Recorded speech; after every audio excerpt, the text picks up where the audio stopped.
We talked about auditing knowledge. The same thing we need to talk about is how do we actually audit the knowledge that people do have. I think it'd be very useful before next time for me to put together a description of how we can look at teacher knowledge. That was a real issue that we had, that we were talking about. In terms of looking at student knowledge in relation to the high reliability strategies, there are various things that we can do.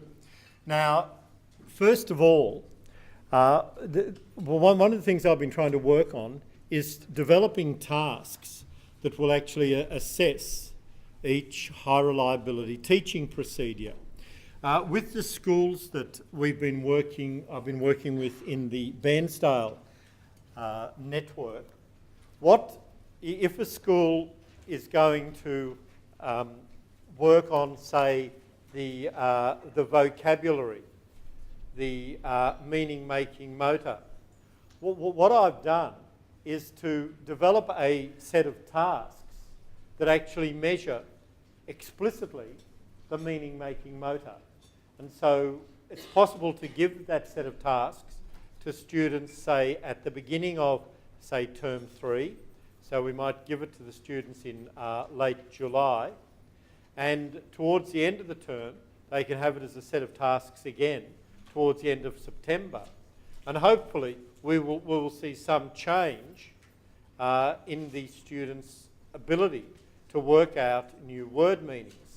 And I'm going to show you some tasks that we've developed for getting knowledge ready along the same lines. So the idea is that each term you can have a set of activities the students do to see where they are at the beginning and where they are at the end.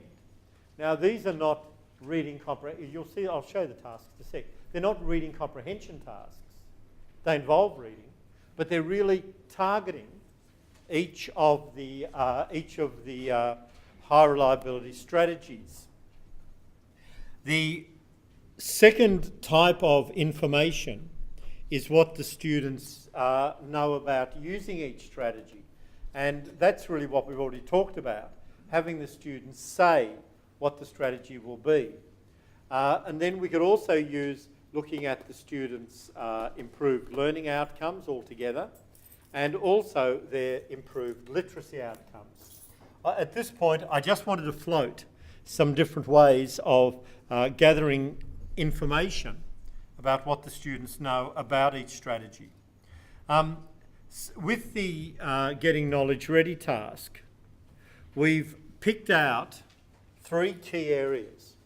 So when students hear a topic like early settlement in Australia, the struggle, if you were going to read that text, so early settlement in Australia, the struggle, in your mind, just imagine what it could be about. Let's say I asked you to suggest as many words as you could that might be in that text. So you can see how this is measuring the kids getting knowledge ready. So if you were going to have children read that text, what might be some terms that a really able student at Year 7 or 8 might suggest?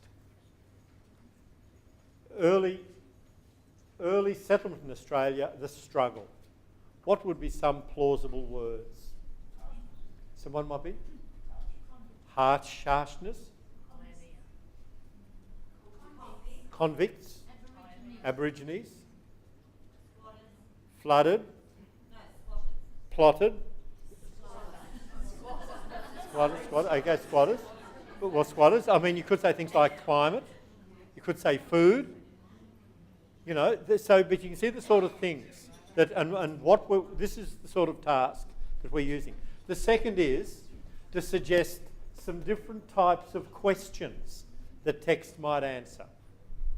Now, what might be some different sorts of questions that text might answer? What might be one question? So, who were the people who were struggling? Who were they struggling against? Why was it settled? Okay. When? Okay. And the third, say in 2 sentences, what do you think the text might tell you? Now, we've developed this. What we did, for example, in year 7 and 8, we looked at 10 topics that the children were going to be learning in the term, and we just took those topics and we wrote them down. So they weren't things they'd already learnt.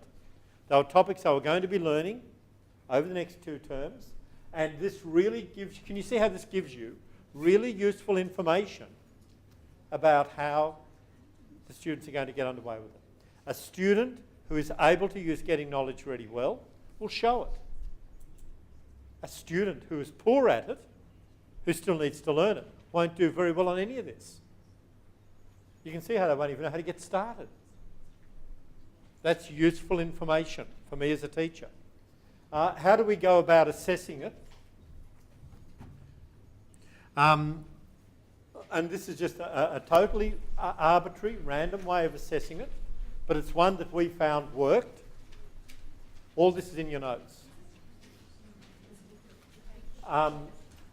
So if someone gave no plausible words, if someone gave 10 plausible words, we just wanted to have them all on the same scale, out of the same amount. Secondly, in terms of the plausible questions, now it's up to you to interpret what plausible means. But what you do, as soon as you get 25 student responses and you put them out in front of you, you can easily see which ones are plausible and which ones are less plausible. Do you know what I'm saying? You actually need to do it once to see what the children know. And the same thing with the plausible sentence. It's a very easy way. The schools like, we've done this a fair bit at schools like St Bernard's in West Essendon. They've been using this, these procedures. At Keilor Downs Secondary College, at Footscray City, they're doing these things. And it's a really easy, and some of the primary schools, in fact all the primary schools in the Bairnsdale cluster are doing it. It's an easy way, and it's very quick. It's an easy way, and you can see this information is probably more useful for me than that plan. For me to know where to go with the teaching next, it's telling me, you know, Laura, or no, Laura, you raised the question about that teacher. You can see how, if that teacher did this, that'd say something. Go on. Just asking, did teachers actually have conversations with students afterwards? Because students may make the link and draw on from prior knowledge that we can't see. Yep. So those teachers... If there were things that the students brought in that you didn't expect, right, that'd be really interesting, because we also use a similar thing to assess gifted knowledge. And when you do this with a class of children, particularly the word business, where it's open-ended, you ask children to tell you what they think of when they hear a topic. Or you'll find some children, most children will give you much the same set of words, whereas you'll find some children will give you a whole lot of other words. And you'll say, hey, what are they doing there? And then when you have the dialogue, you'll find they've made these, what we call far transfer links. And that's one way that I would use. And remember, I'm speaking as a psychologist. That's one way that I would use as a very valid way of assessing gifted knowledge. Because at that point, that child knew a whole lot more than their peers. That's what giftedness is.